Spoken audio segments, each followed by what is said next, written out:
ఆవిర్భావ దినోత్సవ శుభాకాంక్షలు.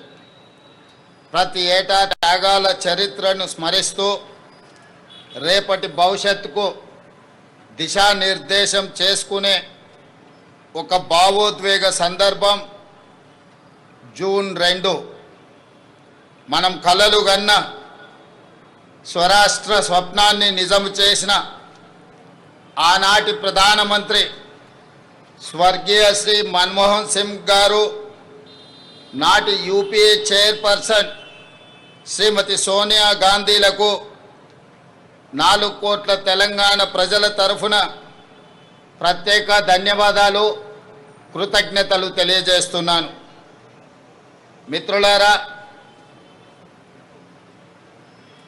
పుట్టుక నీది, చావు నీది, బతుకంత దేశానిది అన్న ప్రజాకవి కాళోజీ మాటలే స్ఫూర్తిగా డిసెంబర్ 7, 2023న బాధ్యతలు స్వీకరించిన క్షణం నుండి ప్రతి క్షణం తెలంగాణ హితమే పరమార్థంగా, రాష్ట్ర అభివృద్ధి ధ్యేయంగా, పేదరిక నిర్మూలననే ప్రాధాన్యంగా ప్రజాప్రభుత్వం పనిచేస్తున్నది.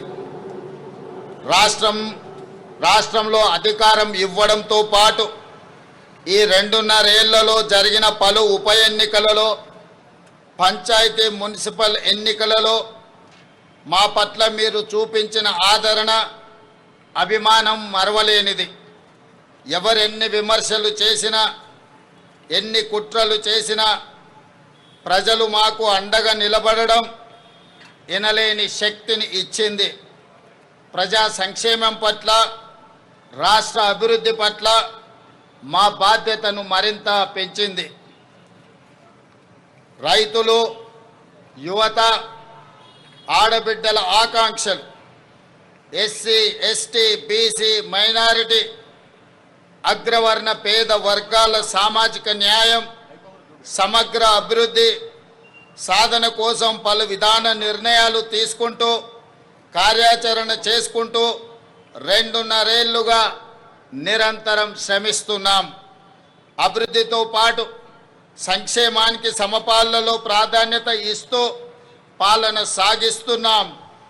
ఈరోజు నేను గర్వంగా చెప్పగలను, దేశంలో ఏ రాష్ట్రం అమలు చేయని సంక్షేమ పథకాలను మన తెలంగాణ రాష్ట్రంలో అమలు చేస్తున్నాం. అభివృద్ధి, సంక్షేమం ఒక ఎత్తు, ఆత్మగౌరవం, స్వేచ్ఛ, సామాజిక న్యాయం మరో ఎత్తు. తెలంగాణ ఆవిర్భావ ఒక ప్రత్యేక ఘట్టం.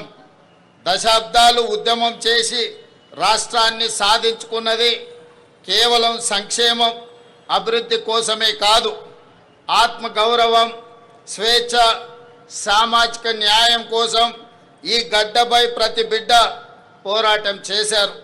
పెత్తందారీతనానికి వ్యతిరేకంగానే ఈ రాష్ట్రంలో పోరాటాలు జరిగాయి. నాటి రాచరికం నుండి నిన్నటి నియంతృత్వం వరకు తెలంగాణ తిరుగుబాటు చరిత్ర మొత్తం చెబుతున్న సత్యం ఇదే. ఈ చరిత్రకు మనం సజీవ సాక్షులం. రాచరిక ఆలోచనలు, నియంతృత్వ పోకడలను ఓడించి కొత్త చరిత్రను రాసుకోవడం కోసం మీరు ప్రజాప్రభుత్వాన్ని గెలిపించుకున్నారు.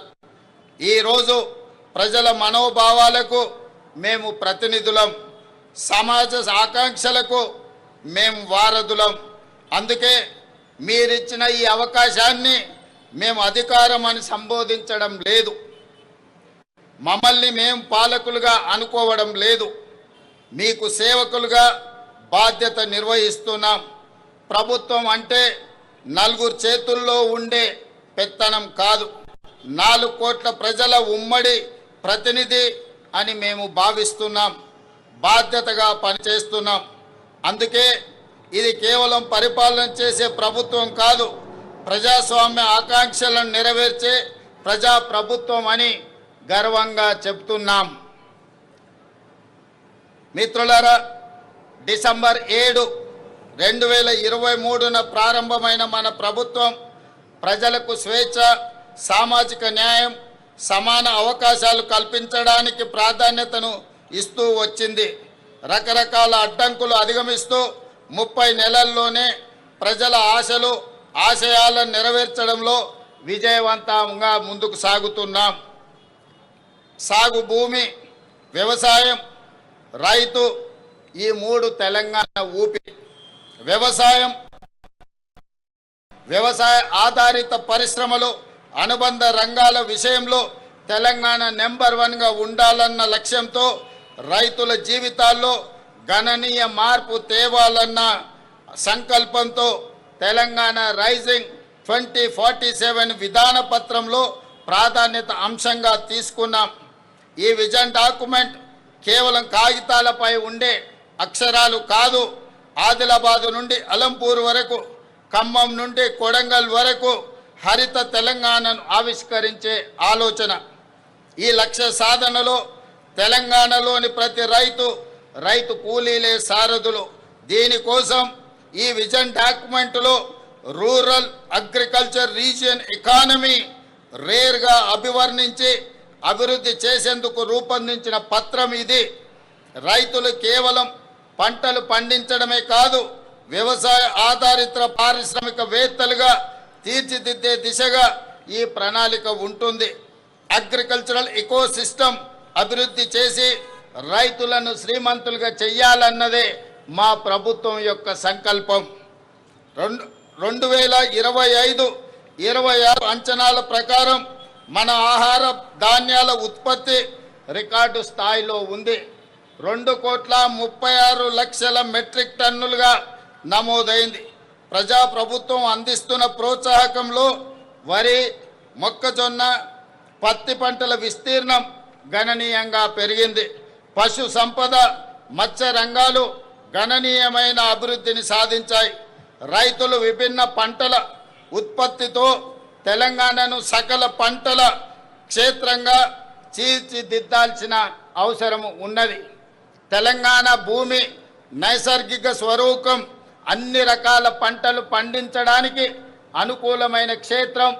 ఈ వేదిక మీద నుండి తెలంగాణ రైతాంగానికి నేను విజ్ఞప్తి చేస్తున్నా, కొన్ని పంటలకే పరిమితం కాకుండా అన్ని రకాల పంటలను, కూరగాయలను, పండ్లను పండించడం ద్వారా తెలంగాణ రాష్ట్ర కీర్తి ప్రతిష్టల్ని ప్రపంచానికే చాటి చెప్పే అవకాశం ఉంది.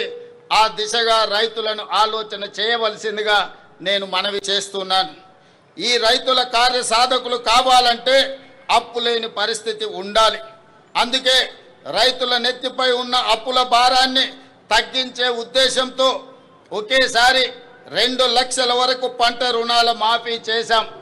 20,616 కోట్ల రూపాయలు రైతు ఖాతాలో వేసి 25 లక్షల పైగా రైతు కుటుంబాలను రుణ విముక్తులను చేశాం.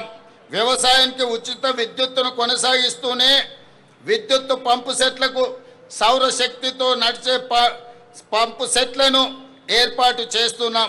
తద్వారా అదనంగా ఉత్పత్తి అయ్యే విద్యుత్తును గ్రిడ్కు అందించి రైతులకు అదనపు ఆదాయం వచ్చేలా ప్రయత్నం చేస్తున్నాం.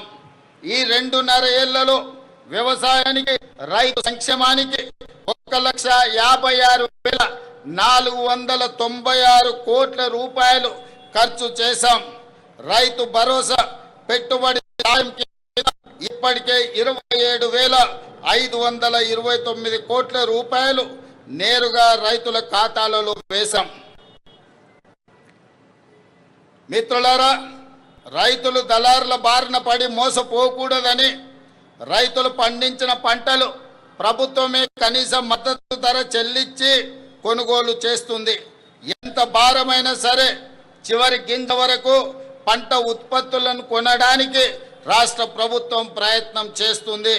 మేము అధికారం చేపట్టిన తర్వాత ఇప్పటి వరకు 2.5 ఏళ్లలో ధాన్యం కొనుగోళ్లకు 82,840 కోట్ల రూపాయలను ఇప్పటి వరకు రైతాంగానికి చెల్లించినాం. ఈ యాసంగి సీజన్లో రాష్ట్రమంతటా 8,575 కొనుగోలు కేంద్రాల ద్వారా చురుగ్గా ధాన్య సేకరణ జరుగుతుంది. ఇప్పటి వరకు 63,65,000 మెట్రిక్ టన్నుల ధాన్యాన్ని కొనుగోలు చేయడం జరిగింది. సుమారుగా 11,903 కోట్ల రూపాయలను రైతుల ఖాతాలో జమ చేశాం. అకాల వర్షాల వల్ల ధాన్యం తడిసిపోయినా ప్రతి రైతుకు నష్టం జరగకుండా దాదాపు 10,000 మెట్రిక్ టన్నుల తడిసిన ధాన్యాన్ని ప్రభుత్వం కొనుగోలు చేసింది. ధాన్యం కొనుగోలులో దేశంలో ఏ రాష్ట్రం కూడా మనతో పోటీ పడే పరిస్థితి లేదు. దేశంలో యాస చెప్పడానికి నేను గర్వపడుతున్నాను. గతంలో ఎన్నడూ లేని విధంగా రాష్ట్రంలో మొక్కజొన్న పంటలు సాగు భారీగా పెరిగింది. ఈ యాసంగిలో సుమారు 16 లక్షల ఎకరాల్లో మొక్కజొన్న, 4 లక్షల